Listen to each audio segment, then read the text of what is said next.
of the Atlas Society Asks.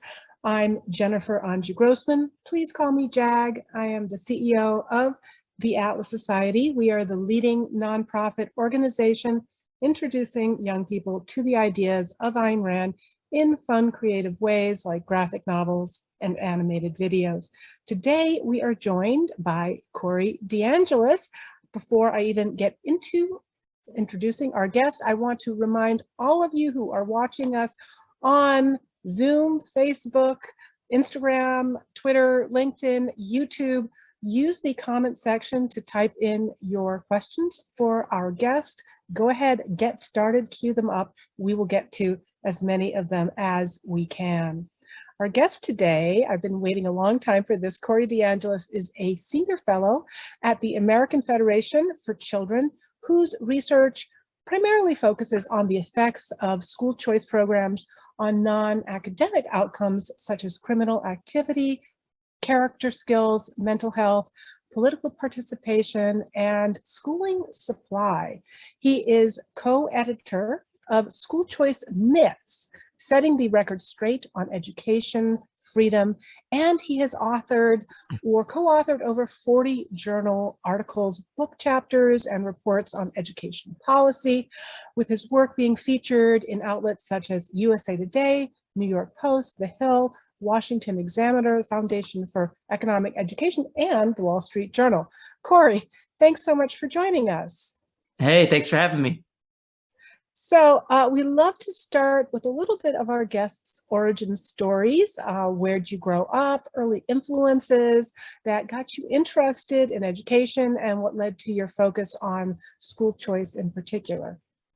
Yeah, I actually grew up in San Antonio, Texas, where I attended government-run schools all through K through 12. Except for high school, I had the opportunity to go to something called the magnet school, which is still technically a district or government-run educational institution, but it's not a residentially assigned option. It's a school of choice in the sense that you can choose it. It's an alternative to the residentially assigned option, and they can have admissions processes. So I figured that that was a great opportunity for me. It was actually on the same physical campus as my residentially assigned government-run option. And I saw a night and day difference for 4 years. And I'd like other families to have opportunities to have a better education. And it shouldn't be limited to schools that are run by the government. You should be able to take your children's education dollars to the education provider of your choosing. If you want to take it to the government school, fine. If you like your public school, you can keep your public school. But if not, you should be able to take that same funding to a private school, a charter school, or a home-based education provider. After that, I did a bachelor's and master's in San Antonio, Texas, at the University of Texas at San Antonio in economics. And that really just opened my mind to the problems with monopoly power. And that's inherent in the residentially assigned government-run school system today. You have to, if you want to choose another alternative, you either have to pay out of pocket while still paying for the government-run option through property taxes, which leads to monopoly power, and you have compulsory education laws as well that leads to more monopoly power in the current system. I mean, just imagine if you didn't like your grocery store and you had to move houses to get to another grocery store, or if you had to pay twice, had to pay for, if you didn't like Walmart, you had to pay for Trader Joe's plus Walmart while not receiving the services from Walmart. That wouldn't make any sense. It would mean that Walmart would have way too much power over your decisions. This is the problem that we have with the government-run school system today. And I also had an advisor through my bachelor's and master's named John Merrifield. He was probably the only free market economist there at UT San Antonio. And he was also a Friedman Fellow at the Friedman Foundation, which is now called EdChoice. And he recommended that I go do a PhD in education policy at the University of Arkansas. They have something called the Department of Education Reform, where my advisors there were Jay Green, Patrick Wolf, and Robert Maranto, who are three big school choice academics, have done research on the topic for decades. And my first study there linked the Milwaukee voucher program to attend a private school to crime reduction later on in life. I had student level data from the state mandated evaluation, and I really entered this field at a national scale as a researcher. I'm more so doing advocacy work now. I'm at AFC. I went to Cato after I left and finished my PhD.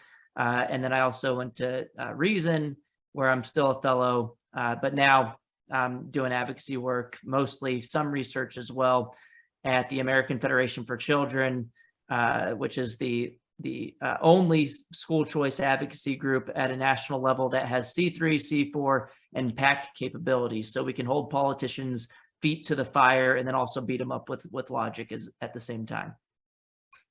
Logic and narrative too. I think that is so important in terms of persuading people to really see the human side of this, because that's really what the left uses when they try to prevent parents from making these choices. So this school choice is an issue that's very near and dear to my heart, having served as Cato's Director of Education Policy over 25 years ago, and prior to that working with Ted Forsman to help launch the Children's Scholarship Fund nationally. So catch me up, how have efforts for school choice education evolved since then? There used to be a big push for vouchers. So has the terminology changed? Is this still kind of like vouchers when you're talking about funds following the children, or has the approach more fundamentally shifted? It's a pretty similar approach, but it's a little bit different. So mostly what has been pushed lately is something called an education savings account. So it's kind of like a voucher, but a little different, and I'll explain it right now. The voucher idea is the same money that would have followed you to the government-run school. You could still take it there. Again, if you like your public school, you can keep your public school. But if not, that same funding would follow the child in the form of a voucher to be able to be spent at a private school to cover tuition and fees. That's pretty basic. That's the voucher idea. It's the same taxpayer dollars that would have followed you to the government school. Education savings accounts are pretty similar in that the same funding that would have followed you to the government school, you can instead take it to an education savings account directed by the parents.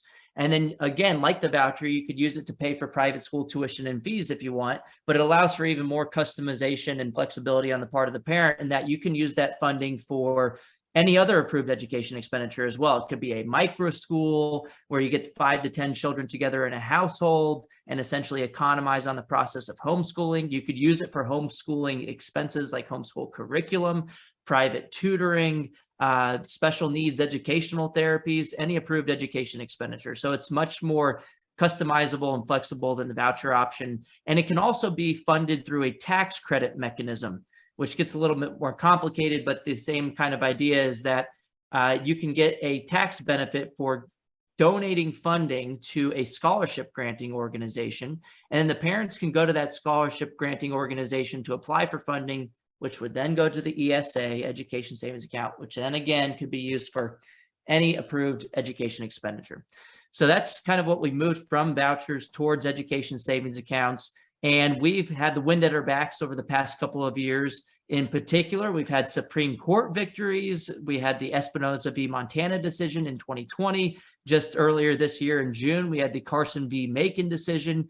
And both of these made it pretty clear that school choice does not violate the so-called separation of church and state, which can't be found in the U.S. Constitution. It does not violate the Establishment Clause of the U.S. Constitution, which is pretty clear, for the same reason why Pell Grants for higher education, scholarships for low-income kids for college do not violate the Establishment Clause. And the reason, even though you can use the funding at Notre Dame, a private religious university, and the reason for that is that the primary beneficiaries of the funding is the student, and the families and students have the choice between religious and non-religious options, public or private options. Same reason why Medicaid vouchers aren't in a violation of the Establishment Clause. You can use it at a private, religiously affiliated hospital if you want. Same thing with pre-K programs, public taxpayer funding that can be used at private, religious, or non-religious providers of pre-K. But those cases went a step further and also said that if you're going to have a school choice program, you don't have to have one, but if you're going to have one, you can't discriminate against religious families and schools by saying that you can only use the voucher at a non-religious private school, which is what Maine was doing. And that was ruled on this most recent case in 2022, that you can't discriminate. And they ruled based on the free exercise clause. So that was those two cases were big wins for school choice and religious liberty at the same time. But the bigger wins were caused by the teachers unions overplaying their hand and awakening a sleeping giant, which happens to be parents who want more of a say in their kids' education. You had the teachers unions lobbying the CDC to keep schools closed as long as possible, while you had at the same time the private schools fighting to reopen. I mean, look, you're in California. I remember there was a Catholic school in Sacramento County. There was a ridiculous health order from the health county official saying that if you were a school, you couldn't be open, but if you were a daycare, it was all fine, because COVID's super smart and it knows it's going to get you if you're learning something and you're at school. But if you're in the same building for daycare services and you're not learning anything, it's totally okay, because again, COVID was a very smart virus and could figure these things out.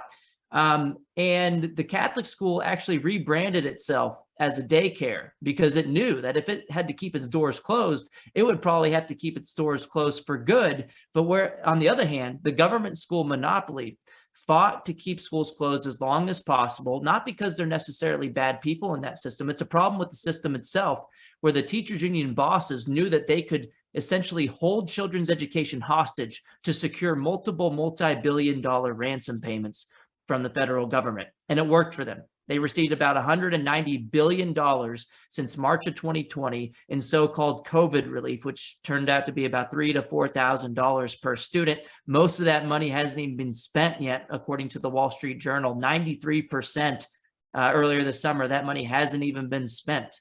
And so they didn't really even need it to reopen the schools. But the incentives were so backwards that they knew that they could get your money regardless of whether they opened their doors for business. But it was even worse because they knew they could profit from actually keeping the doors closed for business. And then so families got to see that the school system didn't give a crap about them. They started putting their kids in private school. A lot of families pulled their kids to and started homeschooling. According to the U.S. Census Bureau, homeschooling has doubled relative to pre-pandemic levels. So there's been a mass exodus from the government school system. Nearly 2 million children have left the government-run school system. And that's just one part of it, though. Parents started to wake up to the nefarious activity from the system itself. But then also they got to see what the heck was going on in the classroom. So a lot of news sources called it remote learning. I'd like to call it remotely learning because there wasn't a lot of actual learning going on with the school closures. But the silver lining was that families got to see another dimension of school quality that is arguably more important. I would say more important than what can be captured on a math and reading standardized test score. The same families who had their kids in quote unquote good public schools, according to the state or according to the report card or the standardized test, they started to wake up because they started to see that they've been sending their kids to institutions that brainwash them to hate their parents. And that mobilized so many parents across the country. Parents who otherwise thought that their kids were in an okay place started to see that, well, this school is not aligned with my values, and that really helped the argument for school choice. We've seen an 8-point increase in support for school choice, according to the latest Real Clear Opinion Research polling, which increased to about 72% of Americans supporting school choice. And then more importantly, in 2021, we called that the year of school choice because 19 states expanded or enacted programs to fund students as opposed to systems. And then earlier this year, Arizona went all in, one-upped all those states. And you know what? We're going all in. We're empowering every single family, regardless of income, regardless of zip code, regardless of background, will be able to take their kids' education dollars to the education provider they're choosing. That's the gold standard of school choice. It's what we've all been fighting for a long time. Arizona finally did it. The teachers unions tried to stop them by trying to get signatures to refer it to the ballot after it passed and was signed into law. They fell so far short of the necessary signatures even before validation. It was an embarrassing defeat by the teachers union-backed group, Save Our Schools Arizona. And it was because parents, this new special interest group in town, fought back every single day. When they were trying to gather petitions to block the program, the parents were out there informing voters of the benefits of school choice and the facts of the matter. And so the opponents of educational freedom failed. even though they said that they had like 142,000 signatures, the Secretary of State just released the numbers yesterday. They only actually turned in about 86,000 signatures. So they overestimated their signature count, the anti-school choice group, by about 64%. And so, you know, a lot of people, the jokes just write themselves, right? It's either they're really bad at math, maybe they were doing Common Core math if they were that far off, or they lied about it because they knew that if they just said that they had the signatures, they could delay the program for a couple of weeks, perhaps keep the students in the government schools until they hit the count day, which is the 40th day of the school year, which was like a week or two ago. And then they could perhaps get some of the funding for those students.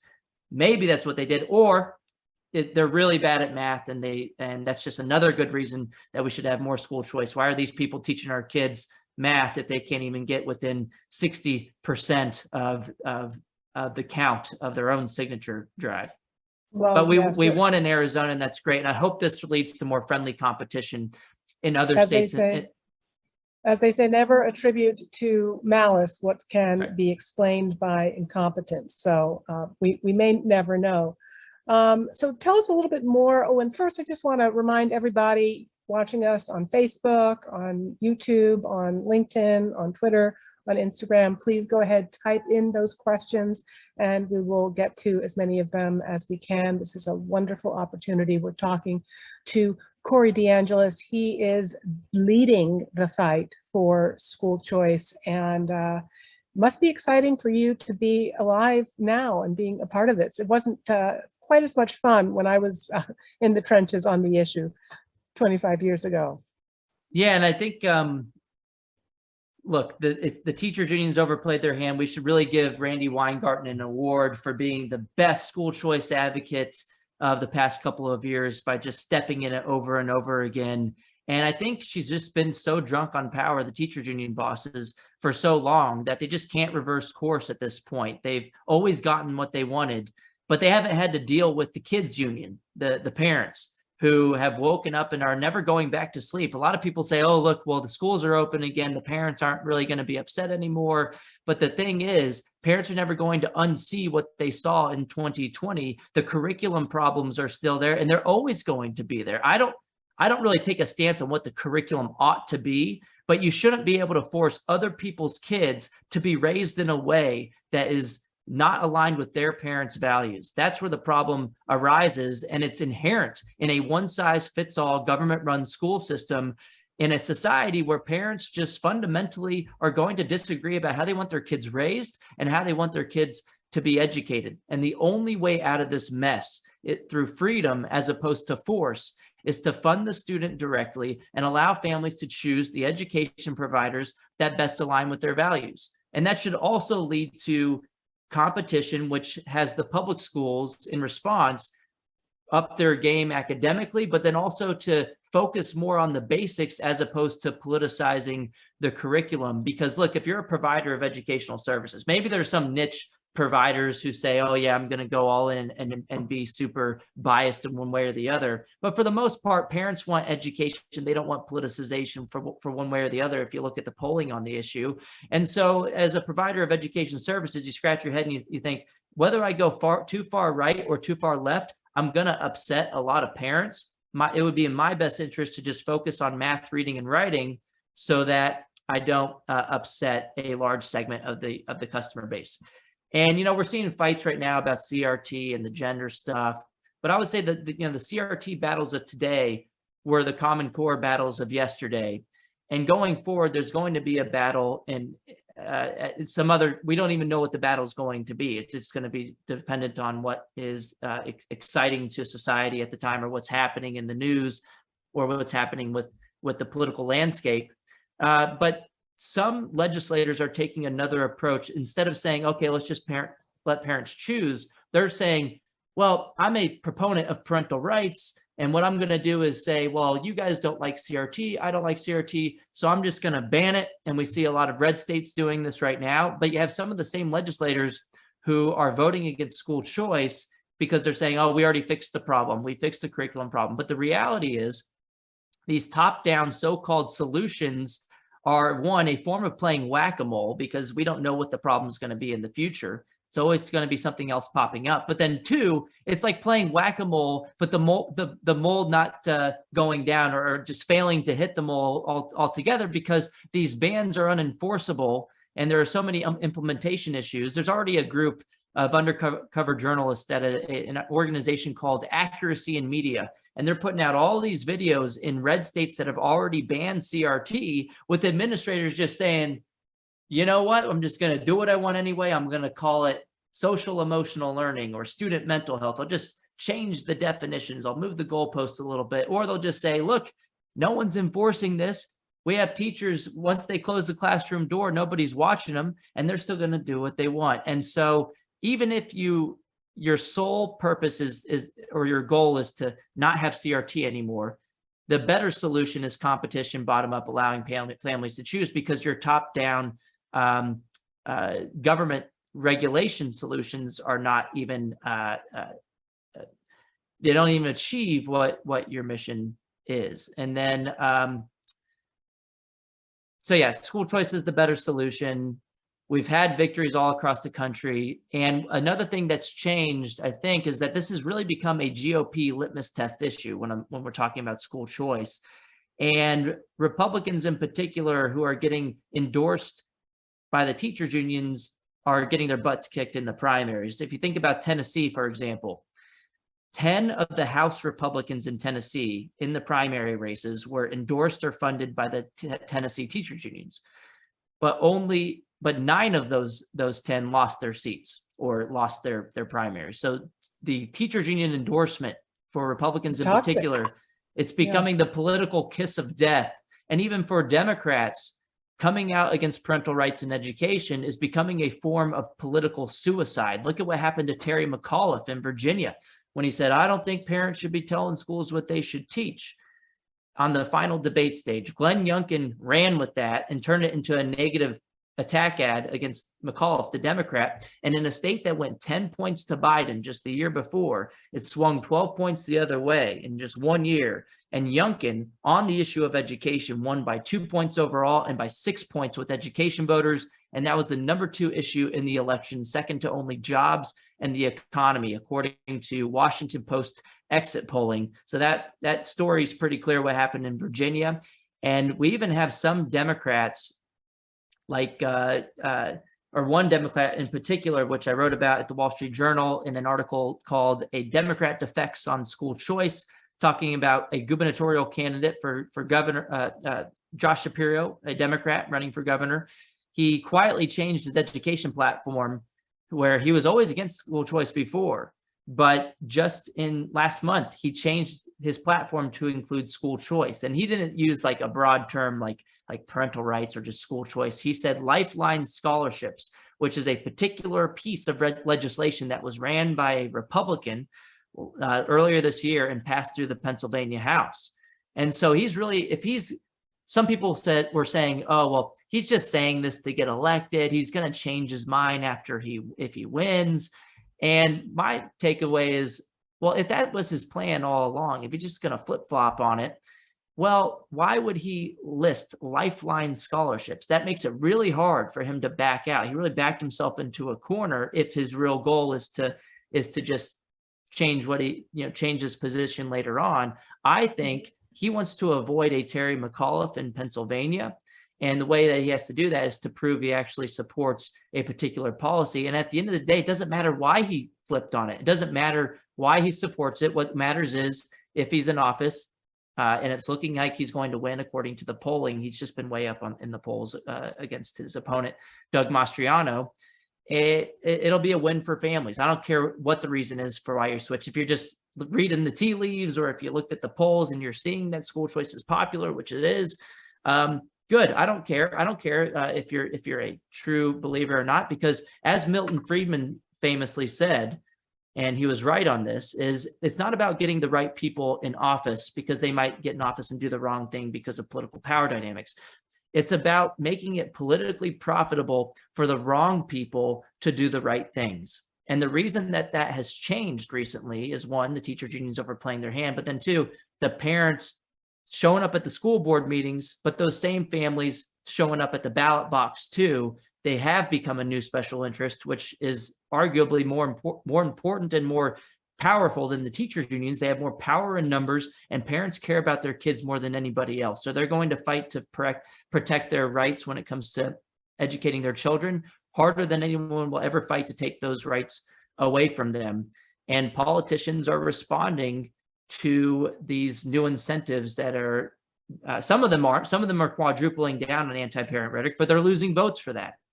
And so I'm optimistic that this school choice wave will continue, especially after looking at the National School Boards Association. They colluded with the Biden administration, sent a letter to the Department of Justice implying that some families should be labeled for domestic terrorism or investigated for domestic terrorism. That blew up in their face. Since then, over the past year or so, 26 states have decided to leave the National School Boards Association. So now we might as well call them what? The Regional School Boards Association. They should really rename themselves, or just collapse altogether, because that seems to be the trend with the NSBA. But the takeaway here is, look, parents are a new powerful political player to be reckoned with as a group, and it would be wise for politicians from all parties to listen to them. And if Arizona can get a school choice victory done, the biggest victory in U.S. history, all families eligible, any other red state, particularly in the short run, should be able to get it done, because Arizona did it with 1-seat majorities, a 1-seat GOP Republican House and Senate. That meant they all needed to show up and vote in favor of their party platform issue. And obviously the governor signed it into law. Governor Doug Ducey is a huge supporter of school choice. So now I'm looking towards next year, like, what's up, Texas? Greg Abbott's leading on the issue for the first time, or for the first time that I've seen in recent memory. And he's fighting really hard for school choice. And they have much stronger majorities when it comes to the GOP. And this is a top 8 legislative priority in Texas this coming session. It's on their party platform. They better be able to get it done if Arizona can do it. And then I think the long-term trend towards bipartisanship is, the more that the GOP leads on this and turns into the parents' party and makes this a litmus test issue, the more it becomes politically detrimental for the Democrats to oppose it. You'll see more Terry McAuliffe examples and things like that happening at the ballot box. And then some of them will defect, like Josh Shapiro in Pennsylvania, and say, you know what, maybe I should read the tea leaves too, and see that I'm losing votes because this is such a popular position. The independents overwhelmingly go towards it. A majority of Democrats even support school choice. Maybe I should listen to them, especially now that they have a voting bloc, parents who are holding me accountable. So that it almost counterintuitively, you can have a scenario where hyper partisanship can lead to bipartisanship in the long run. It's interesting what you were saying about the incentives and whether people are opportunists or whether they're true believers. We welcome them. And part of that means continuing to feed this trend of increased support for school choice. And part of that means helping to amplify the work that Corey's doing. So we just shared links to a recent Wall Street Journal article by him, as well as one that really breaks down what's happening in Arizona. Highly recommend his highly entertaining feed on Twitter as well. So yeah, follow him, retweet him, make sure that you are helping to share this message so that more people can open their minds and open their hearts to what we're doing to our children. All right, well, we have a few questions here that are coming in. Some of them actually also have to do with the myths about school choice. So I do want to kind of get into that as well. But let's see here. We have a question from Roger Hoffman asking, are you familiar with the group Moms for Liberty? Any thoughts on that group and any controversies there? Yeah, they're great. I mean, they came up over the pandemic period, fighting back against certain curriculum in the schools, mask mandates, COVID regulations. And they're, from what I can tell, pretty supportive of school choice too.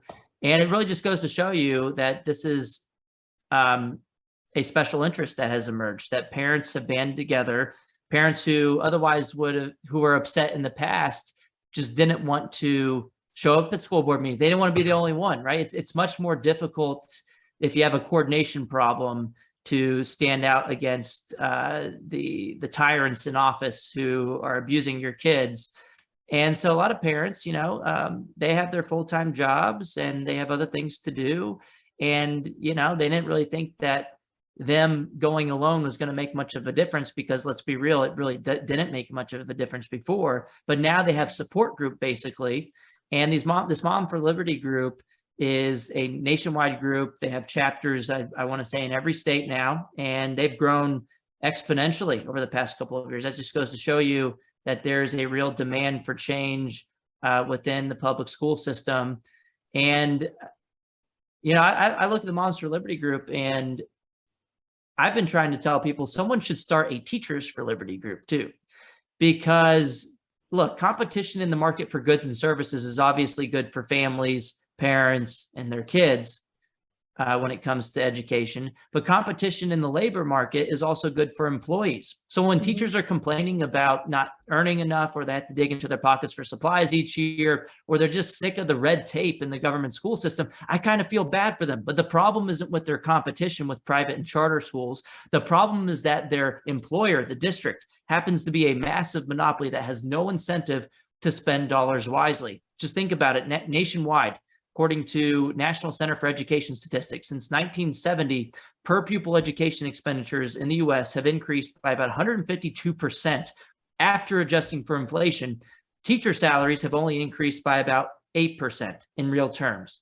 So where's all the money going? It's going towards administrative bloat and staffing surges, which is great for teachers union bosses like Randy Weingarten, who make over $500,000 a year. But it's not so great for individual teachers in the system who are doing a good job already.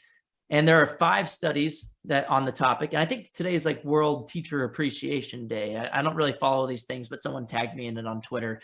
And someone had actually shared an article that I wrote in 2019 at the Washington Examiner, a piece called School Choice Benefits Teachers Too. It's also reshared at the Cato Institute website, but where I just lay out the argument that, look, competition should help teachers too. You'll have more autonomy in the private sector, not as much red tape. You can have smaller class sizes. I mean, there was a Washington Post article over the pandemic where a teacher in the public school system in New Jersey actually left the public school system after being there for 2 decades, and started a micro school where they had only like 10 students in their household, and they were making more money. They had less BS to deal with from the government school system in terms of red tape. They had more autonomy, and they were happier. And they made that decision. This could be, I mean, just imagine if the funding were following the child. In the US, according to the 2020 census data, we spend about over $16,000 per student per year. In DC, where I live, it's over $31,000 per student per year. So there's some variation there. But just imagine if that money followed the child, and then teachers could start their own school. You cut out all the middleman, all the administrative BS, and more of that money could go directly to the teacher, especially if you have a homeschool type of situation, like a homeschool co-op or a micro school type of situation where you don't have to spend as much money on the fixed cost. More of the funding could go directly to teachers. And let's say you could figure out how to manage, 20, 30 students and scale up. You can make even more money that way. So school choice is a win-win. It's good for families, obviously. They get a choice and they opt in or opt out each year to making that choice. But then teachers can benefit as well from competition. And the way economists would say this is we have a monopoly in the market for goods and services and a monopsony in the labor market, which is obviously bad for teachers. But yes, Moms for Liberty is a great group. I love seeing all of these parent groups popping up. That's one of the biggest, most prominent examples. And I'm happy they're doing the work that they're doing. Awesome. Well, I don't know if this kind of overlaps with some of the myths, but we have a couple of similar questions. My Modern Galt on Instagram asking, whether school choice vouchers would force private schools to accept people that they might not want to, again, so myths. And then also Guardian Gamer on YouTube. Do you think that school choice is going to open the door for government to interfere with private schools?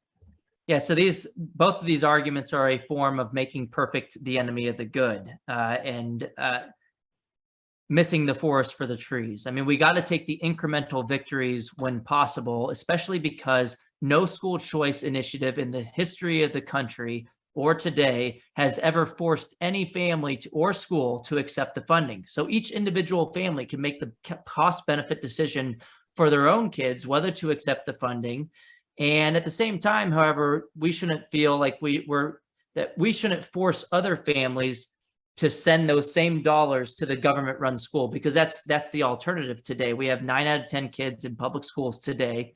And look, the government can regulate private and home education without school choice.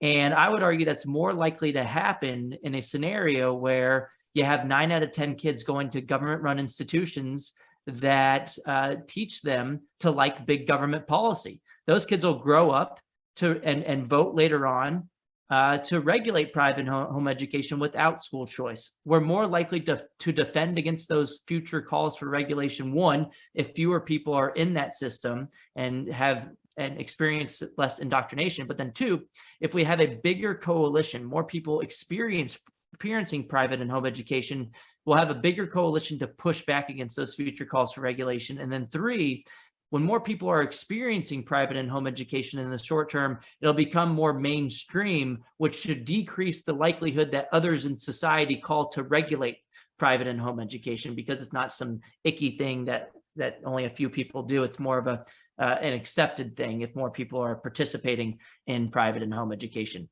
I mean, look, in Oregon in 1922, they outlawed private education altogether, and that wasn't a school choice issue. That's just the government overreach.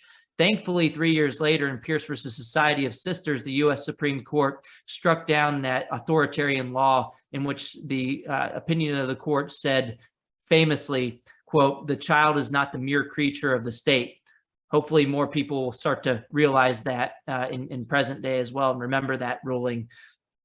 But look, also, look, Thomas Sowell, great economist, once famously said, "There are no solutions, there are only trade-offs." And each individual policy recommendation, as well as the status quo, have a set of costs and benefits associated with it.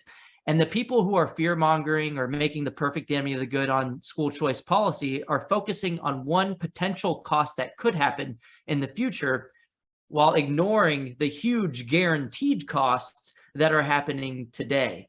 So again, we got to take the W, or we're going to be stuck with the L. And by the way, I just tweeted this out the other day, but Randy Weingarten, who we've mentioned already on this podcast, has made the same fear-mongering argument, saying, oh, look, with public dollars becomes public accountability. This is going to control private education. Do you think she's saying that because she's a libertarian and she's against government overreach? Absolutely not. Randy Weingarten loves big government involvement. She's the head of the American Federation of Teachers, Teachers Union, and she's made this argument because she knows that if these arguments catch hold, then that could help her successfully block school choice, and she can keep her gravy train going, her over $500,000 a year salary at the American Federation of Teachers, because then she'll be able to force millions of kids, about 50 million kids, to attend her institutions that are staffed by people in her union. So she's not making this argument. So if you're on the side of Randy Weingarten in any debate, you probably should rethink what's going on in your mind a little bit and start to think about the total cost and the total benefits of each policy and the status quo. And I think you'll find that, yeah, maybe this is one potential cost that could happen in the future, but the cost of not doing school choice outweigh the potential cost of giving families that choice, especially because no one is forced to take the money and everybody can make that decision for their own kids. And then also just every school choice bill is not equal. You got to look at the text of the document, and the way that they did it in Arizona is the most libertarian way to do it that I've seen. And they explicitly put in the statute that the government cannot have any control over any private or home education when it comes to their admissions processes, their curriculum, their creed, their mission. They can't require any state or even nationally norm reference testing. You can't control the admissions processes of the schools. I mean, it's about as light touch as you can get. The only requirement, which is a reasonable one in Arizona, is that you can't spend the money on going out and buying a big screen TV or buying a car or spending it on your favorite restaurant. It has to be loosely defined as an education expenditure. I mean, you can even use it for special needs educational expenditures if you need to, or private tutors or homeschool curriculum. It just has to be an education expenditure. And the government cannot say that you have to have CRT curriculum or this type of Common Core. They can't do anything like that. And so make sure you read the text of the bill. And if there aren't any regulations in it, you should fight like hell against those regulations, not against the bill itself, because the politicians can always amend out any regulations that are onerous. Yeah, now, of course, we want to have a light touch, but at the same time, I can just see a scenario where if there's no oversight about what parents are using the funds for, and they are using it to just get a new car or a new extension on their house or something really crazy. I mean, this is something that opponents of this legislation will jump on and say, and they do. Look, I mean, this is just opening up an avenue for fraud and abuse. Yeah, but the thing is, I mean, look, you looked at Arizona did an audit on this, and I think it was like less than 1% of the time that something like this happened. And then you look at the fraud at other programs in the government school system, like the federal lunch program, which I'm not, arguing against that, but their fraud rates are higher. And you see stories all the time with public school administrators committing fraud. And it's like, okay, based on your logic that we can't have school choice because fraud happens less than 1% of the time. Well, in the government school system, it's happening, 3% of the time or more. Or I would even argue if they're spending it on education, they're not actually educating the kids. So most of the funding is actually fraudulent in a sense that they're not providing an adequate education, but that we don't have to go there. But their logic is, okay, let's abolish all government schools because sometimes you might have fraud. I know as the libertarians watching this might say, yes, okay, yeah, let's run with that. We do have a couple of questions there. I didn't necessarily go to them, but some people are saying, why are we talking about school choice? Wouldn't it be better to rip the Band-Aid off and abolish? Well, I can answer that question too. And look, if you want to make the argument, and look, Jacob Hornberger just made this argument on the Bob Murphy show. I think a lot of people were saying that he was arguing against school choice, but I don't think he actually was. He was pretty much saying that, if you want to take the incremental wins, go ahead, but I'm not, he wasn't personally going to fight for school choice. And instead he wanted to fight for abolishing the system altogether. Great. Hornberger can make that argument, and other people in the libertarian movement can make that argument too, and see if it catches hold. And I'm not going to fight against you for making that argument. And if you can successfully get that passed in the state legislature, go ahead and do it. But I'm going to go over here on the Overton window, and I'm going to make the school choice argument, which is an incremental victory, a step in the right direction. And at the same time, I would expect that you don't trash on my efforts, and I won't trash on your efforts with a separate policy. And, if you're successful, great, but, it's a lot less likely to happen. I don't see any state where that's going to happen anytime soon, but maybe later on, when people become more okay with the idea that that the government doesn't have to run the schools. I mean, just think about it like with food stamps. We have food stamp vouchers basically, and we directly give the funding to the parents, the low-income families, and they can take that money to any private provider. Like none of the grocery stores need to be run by the government, even though that's a basic good, a basic need. Well, defenders of the status quo will say, oh, we have to have the government run schools because it's a basic need. Food is even more basic, and we don't have to have the government running the grocery stores. Perhaps if you want to have some funding for the least advantaged, you have food stamp type of thing. And you can imagine a scenario like that working out for education as well, where government doesn't run any of the schools. It's all privately provided. Perhaps you have some funding through a school choice voucher system. But if people are more likely to use private education and society overall is more likely to see that people are making choices and making okay choices for their kids, and they're doing better than they would have done in the status quo, maybe that'll be a more likely policy position to pass in the future. I just don't see it happening in today's day. And if you want to find a legislator, and there are some pretty radical legislators who are willing to run bills that they want to, that even if they don't think it's going to pass, let them run it and see what happens. So I'd love to get to, and this may be overlapping again with your book on myths. Run us through the basic arguments, the top 3 or 4 arguments that Randy Weingarten, whether authentically, sincerely, or disingenuously use against them. I mean, I hear them, well, you're going to be taking kids out of the schools, and that's going to hurt the kids that are left behind, or this and that. So what are their top arguments against, and how would you demolish them? Yeah, the kids don't belong to the government school system, so we're not taking the kids from anything. But their main argument is this will, giving families a choice will defund school choice, will defund the public schools.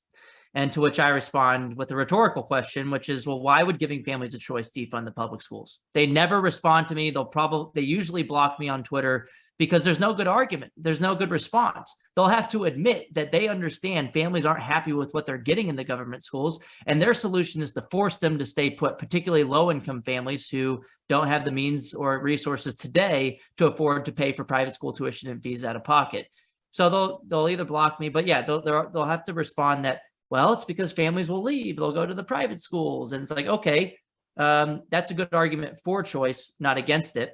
The other response that they'd have to my rhetorical question is even worse. They would say, oh, well, the public schools are actually better, but, these parents who are choosing and using these programs are low income parents, and, they're not education experts. And so they're just choosing schools that aren't better for their kids, and they're being fooled by advertising.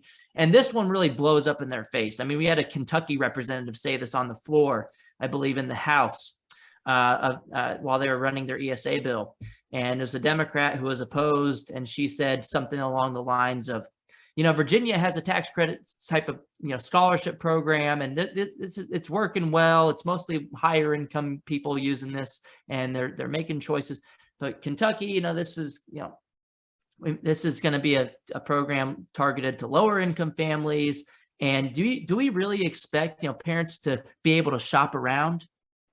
And then it went viral because, dude, parents can make their decisions for their own kids, regardless of their income, better than any freaking bureaucrat sitting in offices hundreds of miles away. Parents care about their kids more than anybody else, and they generally have more information about their educational needs than anybody else. Look, I don't need to be a mechanic to be able to choose my mechanic. I don't need to be a car manufacturer to choose my car dealership or the car that I purchase. I don't need to be a doctor to be able to choose what type of operation I want to get into, or what hospital I go to for checkups. I mean, you have heuristics.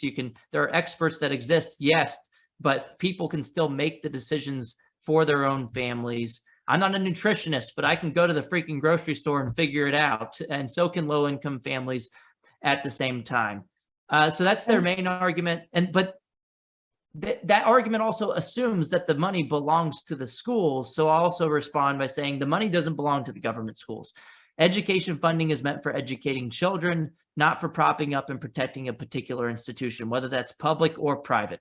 Allowing families to choose their grocery store doesn't defund Safeway. It doesn't steal money from Safeway, because that money, even if we're using taxpayer funding like through food stamps, doesn't belong to any of the institutions. It's meant for feeding or educating the individual family, and the families have a choice in all of those other scenarios as well. And we already do this with higher education with the Pell Grants. We do this with pre-K programs, and you don't hear any of these arguments from the unions when it comes to those other levels of educations and of education. And the problem is, the difference is that choice is the norm for higher education, pre-K, and everything else, but choice threatens the teachers unions and entrenched special interest only when it comes to K-12 education. So they fight as hard as possible against any change to the status quo. And my last response to this argument, because it is their main one, is that with these initiatives, they're passed at the state level. It's typically only half of the total funding. Like in Arizona, the government schools spend $14,000 a kid. The ESA funding amount that follows the child is only about half. It's only about $7,000 per kid. It's the state level portion of funding. The government schools keep the local funding and the federal funding. So on a per student basis, they actually end up with high per pupil revenues and expenditures. It doesn't defund them. They end up actually more well-funded on a per student basis. Just imagine if you stopped shopping at Safeway and you started shopping at Trader Joe's or Walmart, and Safeway got to keep half of your grocery funding each week. It wouldn't make any sense. That'd be a good deal for Safeway. And I'd argue this is a good deal that the public schools get to keep any money at all for students they're no longer educating. And it could also benefit the taxpayers, even if the public schools are keeping some of the money, because like in Arizona, it's 90% of the state level. So that's a 10% buffer that could go back to the taxpayers at the same time. It's a win-win-win situation. And the heart of this argument is also they also try to say that this is going to hurt the kids who are left behind. I think you kind of mentioned this. 28 studies exist on this topic. 25 of 28 studies on the topic find that private school choice competition actually leads to better outcomes in the public schools. So competition, school choice is a rising tide that lifts all boats. It doesn't destroy the public schools. It actually makes them better because the public schools, believe it or not, actually up their game in response to competition. And if they don't up their game, well, maybe they deserve to be destroyed. All right. We've got about 8 more minutes, and I definitely want to get to what is going on with homeschooling and how it's changed and grown in recent years. A quick question here from Roger Hoffman asking, what was the C3 and C4 group Corey mentioned? It's the American Federation for Children, where he is a senior fellow. This was a really, I thought, very thoughtful question, Abby. 43 on Instagram, what would happen to the 400,000 plus foster kids under a school voucher or school choice system? So some school choice programs actually start small and don't go all in at first. I think the better approach is to go in all in at first. And I know this is a side note, but for a long time in the school choice movement, we've thought that if we could just start small and expand later, it'll be more likely that we'll get some Democrats aboard, and it'll be more likely that we won't face fierce opposition, and we'll be able to expand later. The thing is, the teachers unions fearmonger as much as possible and oppose the bills, whether you go 1% or 100%. And at the same time, when we go 1%, we deflate our own proponents of the bill. Some of those moms showing up at school board meetings complaining at CRT, they might as well, they might come out against it even and say, look, I'm not benefiting from this. Why isn't it available to all students? Everybody's guaranteed a public education. And the better approach, I think, to keep our side mobilized and starting from a better bargaining position when we go in and have legislators, if they want to amend it down later, fine, is to start big, especially when we don't silence our opponents and don't get it, and if it doesn't lead to enough Democrats switching over and supporting the bill in the short term.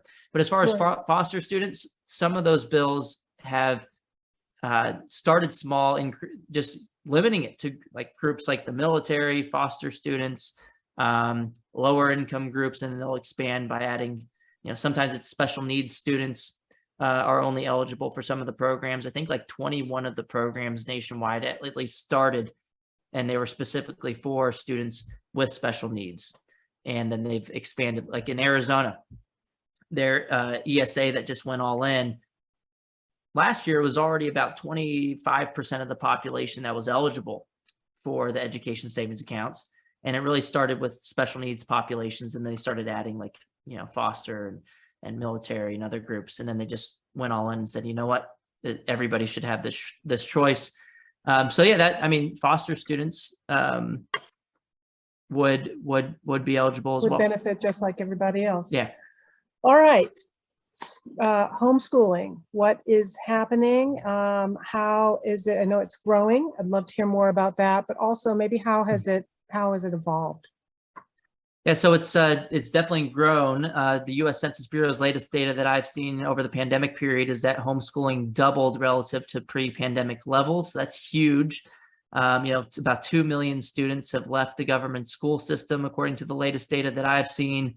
Charter school enrollment has actually jumped by about 7% nationwide, with about 340,000 additional students enrolled in public charter schools, which are kind of like private public quasi entities. They're not run by the government, but they are more heavily regulated by the government than a pure private school. But look, charter schools have seen substantial bumps. And then homeschooling, the same census year data, the American Pulse survey by the U.S. Census Bureau indicated that the groups that were increasing the fastest were different from what we've seen historically. And in particular, it was Black families quadrupled their homeschool enrollment over the pandemic period relative to pre-pandemic levels. So the overall average was double. Black families quadrupled the enrollment in homeschooling. So that's a shift. And then also just, there are variations of home-based education, right? It's not just one-on-one. It could be one-on-one with you and your kid, but you could also have a private tutor that's in the household. You can have homeschool co-ops and homeschool community groups where you have one parent teaching English, another parent teaching math. And then so you can kind of economize on the process of homeschooling, where you could probably still work 4 or 5 days a week, but then you just have your one day that you teach one of the subjects. Or you could, we've really seen these pandemic pods that sprouted up over the pandemic period. I like to call them micro schools, where families get together in a household, 5 to 10 students.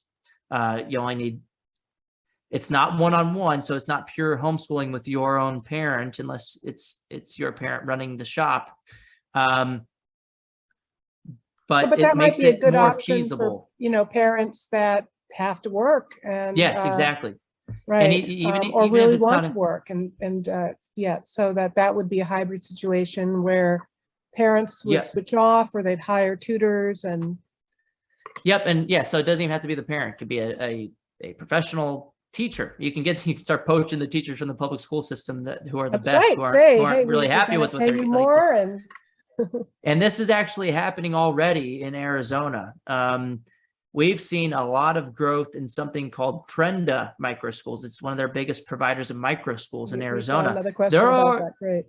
Yeah, even before this massive victory, when they already had like 12,000 students enrolled with ESAs before it went all in, Prenda was already expanding heavily in Arizona. You already had families using education savings account funding to pay for tuition at Prenda micro schools, which is a form, I'd say, of home-based education. And so that's an option that I really expect, if we see more ESA victories, to just blossom all across the country, whatever states have ESAs. And we've seen other providers besides Prenda popping up, especially over the pandemic period as well. I would be interested to see some, there was something called unschool.school that came up a year ago or so. But the idea behind it, and I don't know where they're at in their business model right now, but this I think is the future of education. One, partially being homeschooling and microschooling and more personalized education, student directed education, but also kind of like an Uber of education, where you have an app and you can choose your education provider using your ESA funds on the app, much like you would choose to shop for anything else. And that could look like a lot of different ways. It could look like a brick and mortar private school. It could look like a private tutor. It could look like taking 3 classes from one school and then having some type of hybrid scenario where you're homeschooling one day and they're already doing hybrid homeschooling. So having some type of app would be I would say a profitable business venture, but it would also be empowering for parents, especially if they had more school choice funding available like they do in Arizona. I love it. Well, that brings us to the top of the hour. This has been just a real breath of fresh air. There's a lot of things that aren't bright spots in our society and in politics, but with Corey DeAngelis at the forefront, we are making huge strides in choice and in freedom in education, and it's looking up. So we'll let you get back out it, Corey, because we want to see Arizona's legislation duplicated throughout all of our states. So thank you so much for joining us. Yeah, totally. Thanks so much for the opportunity, and have a great gala next week. It's coming up tomorrow. Yes, so for all of those who are watching, who are joining us, we are going to tomorrow have a full day of panels on objectivism and various topics, and then the evening's festivities begin at 5:30. So hopefully you all have bought your tickets. We'll see you there.